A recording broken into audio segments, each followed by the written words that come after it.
Bonjour à vous, que Dieu vous bénisse. Bienvenue à ce dernier numéro de la semaine avec Exomat. Et nous bénissons Dieu pour la grâce qu'il nous accorde. Que Dieu vous bénisse, vous tous qui réagissez après chaque message pour encourager, mais aussi pour nous donner vos réactions, vos points de vue. Et aussi à vous qui écrivez pour poser la question où est-ce que vous pouvez retrouver les enseignements qui passent à la télé chaque jour.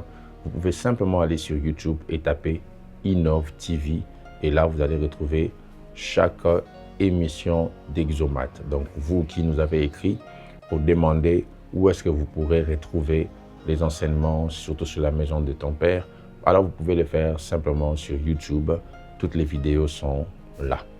Nous bénissons Dieu pour la grâce, la vie, la faveur qu'il nous accorde, d'être ensemble, de partager sa parole, mais aussi de pouvoir recevoir des prières qui vont nous être utiles. La semaine tend à sa fin, c'est même la fin du mois qui paraît être le plus long mois de l'année, le mois de janvier. Et nous bénissons Dieu car quand même il est fini et nous allons avoir un temps de prier un peu pour le mois de février qui va bientôt commencer, afin que la faveur et la grâce de Dieu puissent se reposer sur nous. Alors restez connectés, nous sommes dans notre semaine de positionnement. Nous allons être positionnés dans quelques minutes. À tout de suite. Je suis dans le psaume 110. Parole de l'Éternel à mon Seigneur. Assieds-toi à ma droite jusqu'à ce que je fasse de tes ennemis ton marchepied. On est en train de parler d'une réalité très particulière ici. J'aimerais déjà que vous réalisiez quelque chose ici. C'est qu'il existe vos ennemis qui ont accès à la présence de Dieu. Pourquoi? Parce que la notion du marchepied ici est une notion qui concerne les escaliers. Et les escaliers diffèrent de l'échelle. L'échelle n'est pas connectée à la structure de l'édifice, mais l'escalier est connecté. Donc, dans la manière de construire l'édifice, on construit l'escalier à l'intérieur. L'escalier fait partie de la maison. Donc, quand tu construis une destinée, à l'intérieur de l'édifice de ta destinée, oh mon Dieu, il s'arrange à ce que tes ennemis fassent partie de la structure. Vous voyez ça? Dieu s'arrange à ce que tes ennemis puissent faire partie de la structure de ta destinée. Donc, ne sois pas surpris de voir que l'adversité s'élève contre toi, que tu as des ennemis. Non. Dans la structure de ta vie, Dieu avait déjà tracé qu'il y ait des ennemis qui sont là, construits à l'intérieur. Même si un part, un autre viendra, car tu auras toujours besoin d'un marchepied pour continuer à marcher. Et il dit, assieds-toi, l'Éternel dit à mon Seigneur, assieds-toi à ma droite jusqu'à ce que je fasse de tes ennemis ton marchepied. David était un prophète particulier. Il prophétisait en chantant en fait. David avait des chants comme ça. Il chantait sans savoir que ce qu'il disait était une prédiction de ce qui allait arriver. Sans qu'il s'en rende compte, David, quand il exprimait ce qui était à l'intérieur de lui, était en train de prédire, d'anticiper la venue du Messie. Et c'est comme ça, vous verrez qu'il y a plusieurs psaumes messianiques qui parlent de Christ. Même la scène où Jésus a eu soif et qu'on lui a donné du vin est une scène que David, le psalmiste, avait relatée. Et si vous voulez voir l'accomplissement de cette prophétie sur le marchepied, lisez Colossiens qui dit que Christ a dépouillé les autorités, les dominations et les principautés. C'est exactement la scène de l'accomplissement de cette prophétie. Pourquoi? Parce que dans la philosophie romaine, parce que n'oubliez pas quand Paul écrit aux Colossiens, il était emprisonné et il avait au devant de lui plusieurs scènes des militaires romains. Et quand il écrit, il avait en tête l'image des scènes de comment ça se passe quand on gagne la bataille face à une armée. Et n'oubliez pas qu'il a aussi eu le courage de se présenter comme un citoyen romain. Je parle de Paul. Alors, à l'époque, lorsqu'on gagnait une guerre contre une armée, qu'est-ce qu'on faisait? Le chef de l'armée, ainsi que tous ces militaires restants en vie, se pliaient pour que l'armée qui a gagné puisse marcher sur eux en partant. C'est de cela qu'il dit qu'il a dépouillé les autorités, les dominations, les principautés. Donc quand Christ a gagné la bataille sur terre, pendant qu'il était en train de monter, de rentrer au ciel, c'est là qu'il marchait, sur toutes ces réalités. D'où s'est accomplie cette prophétie que David avait prononcée.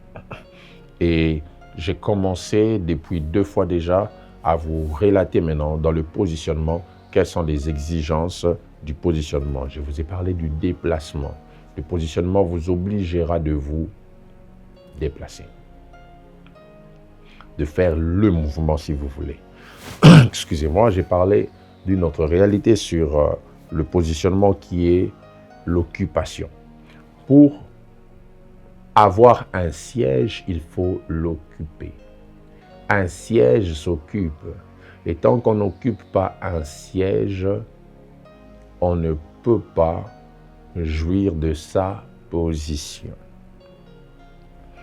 Aussi, la troisième réalité attachée à cela, c'est la stabilité.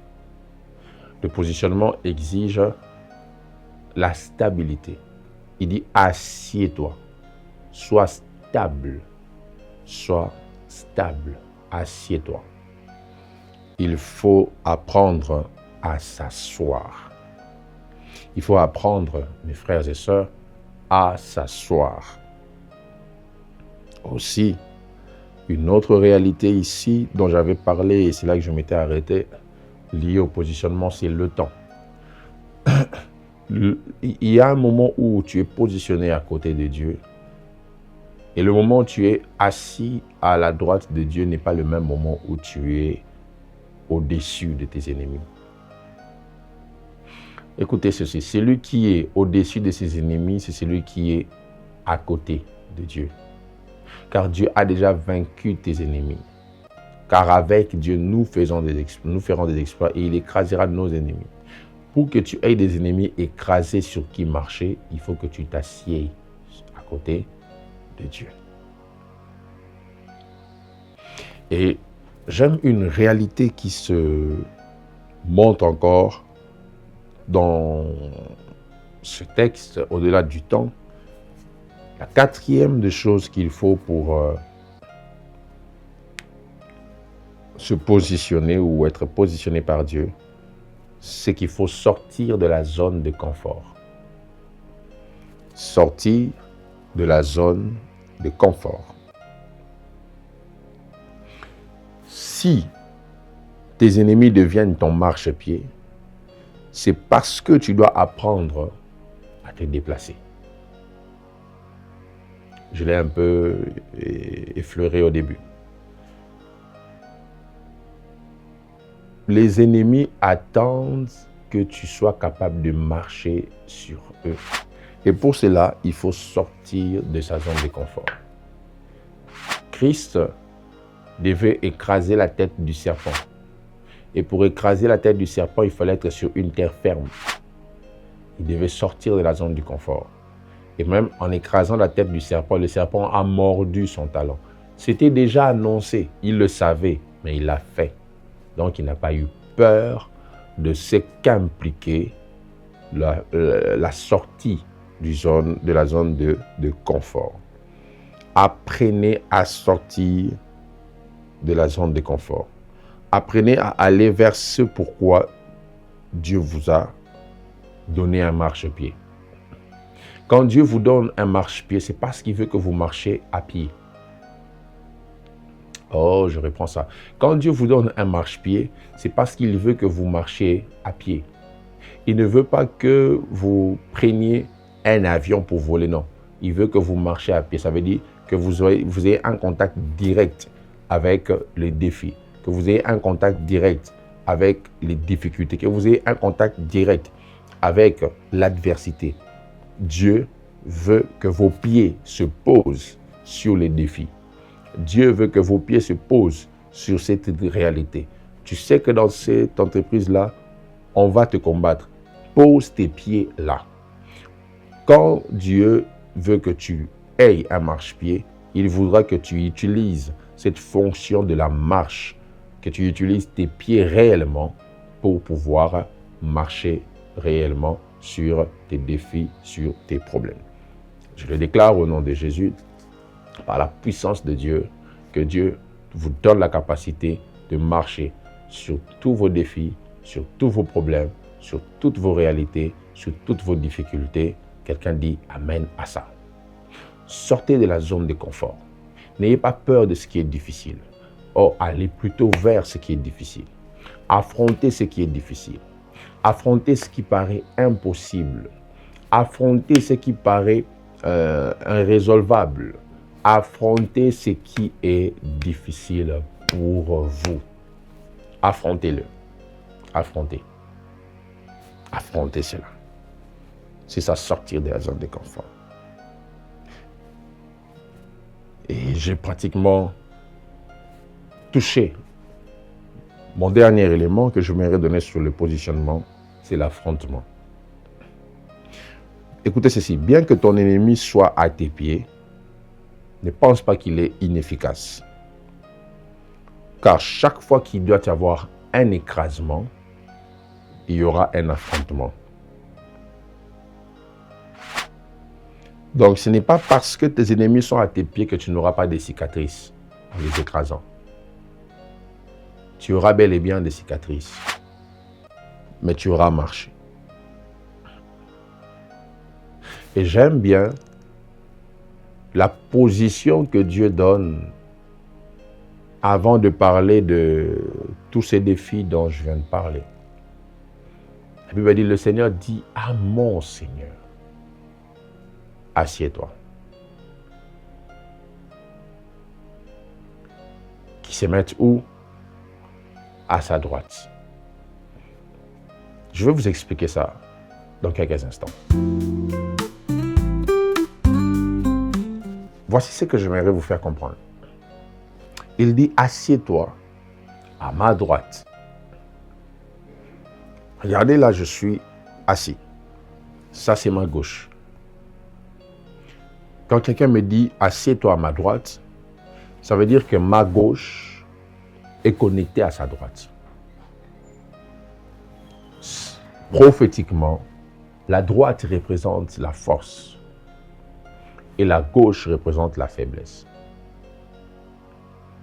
Quand Dieu dit « assieds-toi à ma droite », il dit indirectement « présente-moi ton côté faible pour que je te prête mon côté fort, jusqu'à ce que tes ennemis qui pensaient t'avoir par tes faiblesses soient tes pieds. » Oh mon Dieu, je prie au nom de Jésus que ta faiblesse devienne la force que Dieu va utiliser pour renverser l'adversité devant toi. Que ta faiblesse d'hier devienne l'arme que le Dieu des cieux va utiliser pour renverser les forces des ténèbres devant de toi. Je crois en la puissance qui se cache derrière le nom de Jésus. Je crois en la puissance qui se cache derrière la droite de Dieu. Et cette puissance entre dans nos faiblesses et elle transforme nos faiblesses en force. Dans le nom de Jésus. Que la puissance du Tout-Puissant, que la puissance d'en haut, que la puissance de Dieu entre en jeu pour transformer tes faiblesses en force. Pour transformer tes faiblesses en force. Pour transformer tes faiblesses en force. Que cela arrive au nom de Jésus. Que cela arrive dans le nom de Jésus. Que cela se fasse dans le nom de Jésus. Je vais le déclarer alors que je suis en train de finir. Là où tu étais faible hier, que Dieu te rende puissant, que Dieu te rende fort, que Dieu te rende méticuleux. Que Dieu te donne la capacité d'outrepasser tes faiblesses d'hier. Que Dieu te donne la capacité de surpasser tes incapacités d'hier. Car il te prête sa droite pour que tu deviennes fort là où tu étais faible. Voilà pourquoi il dit à Paul, ma grâce te suffit, car ma puissance se révèle dans tes faiblesses. Sa force, sa puissance se révèle même dans nos faiblesses. Quand nous sommes faibles, c'est alors que nous sommes forts. Mets-toi seulement à sa droite. Et quand tes ennemis viendront vers ta gauche, ils seront surpris de voir que ta gauche sera puissante, car ça ne sera pas ta gauche qu'ils vont rencontrer, mais la droite de Dieu. Et que cela soit fait dans le nom de Jésus. C'est ma prière pour quelqu'un en cette fin du mois de janvier, que la main de l'Éternel soit sur toi et qu'elle te fasse faire des grands exploits. Tu le crois, tu dis Amen et que Dieu te bénisse. À la semaine prochaine.